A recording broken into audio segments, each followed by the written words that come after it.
박근혜 전 대통령이 좀 보폭을 넓히고 있습니다. 어제는 대구의 한 전통시장 방문했고 오늘 한 언론과의 인터뷰가 또 공개가 된 상황인데요. 일단 국정농단 사태 관련해서 국민들에게 사과한 부분이 하나 눈에 띄고요. 또 하나는 최근 박 전 대통령 그 행보에 정치권 관심이 쏠리잖아요. 이게 친박계 의원들의 내년 총선 출마가 있기 때문인데 여기엔 뭐라고 얘기를 했냐면 출마가 저의 명예회복을 위한 것이고 저와 연관된 것이란 얘기는 하지 않았으면 과거 인연은 과거 인연으로 지나갔으면 좋겠다 이렇게 얘기를 했어요.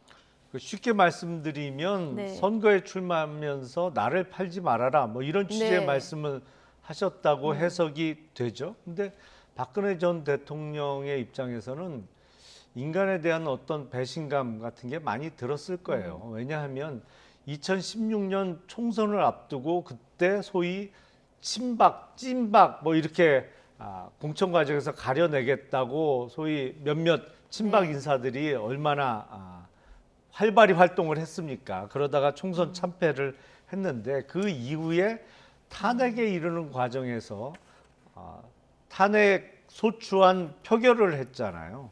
근데 그 과정에서 그 많던 친박, 당시에도 현역 국회의원들 중에 친박을 자처했던 사람들이 많이 있었는데 어느 누구 한 명 반대 토론 안 했거든요.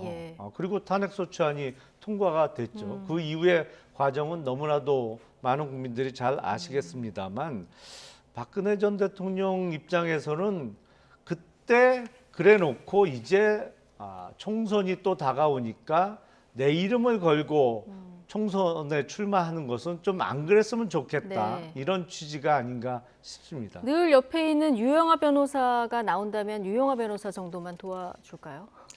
근데 지난 지방선거 때 유영하 변호사가 대구시장 출마를 했죠. 그리고 그때도 후원회장을 맡으셨는데 당내 경선에서 제 기억에 3등인가 했어요. 그래서 박근혜 전 대통령에 대한 고정 어떤 지지층이 있는 건 사실입니다만 정치적인 영향력이 본인이 어떤 사람의 당선을 이끌 정도로 크다고는 지금 현 상황에서는 그렇게 보기는 좀 어려운 것이 아닌가 싶습니다. 알겠습니다. 박 전 대통령 얘기 중에서 최서원 씨 비위를 알지 못했다. 자, 이런 인터뷰 내용 중 이 부분이 있는데요.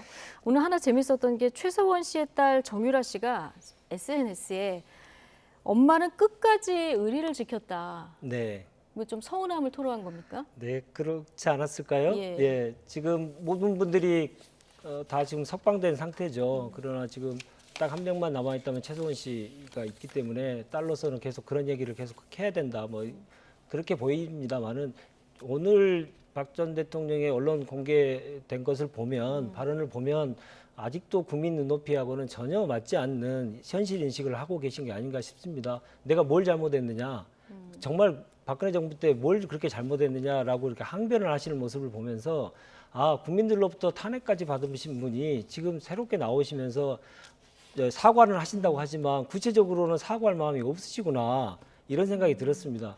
이렇게 공개적으로 활동을 하시면서 다시 한번 국민들께 사과하셨다면 여러 가지 본인이 잘못한 거에 대해서는 스스로 인정하시는 것부터 시작이 돼야 그래야만 박근혜 전 대통령의 공개 행보에 대해서 국민들이 곱지 않은 시선을 거둘 텐데요. 오늘 또 다시 한번 실망하는 모습이었습니다. 네. 자, 어쨌든 뭐 시장도 가고 인터뷰도 하고 이제 보폭을 좀 넓히고 있는데 본격 정치 활동이 재개되는 건지 또 영향력은 얼마나 될지 앞으로 좀 지켜보도록 하겠습니다.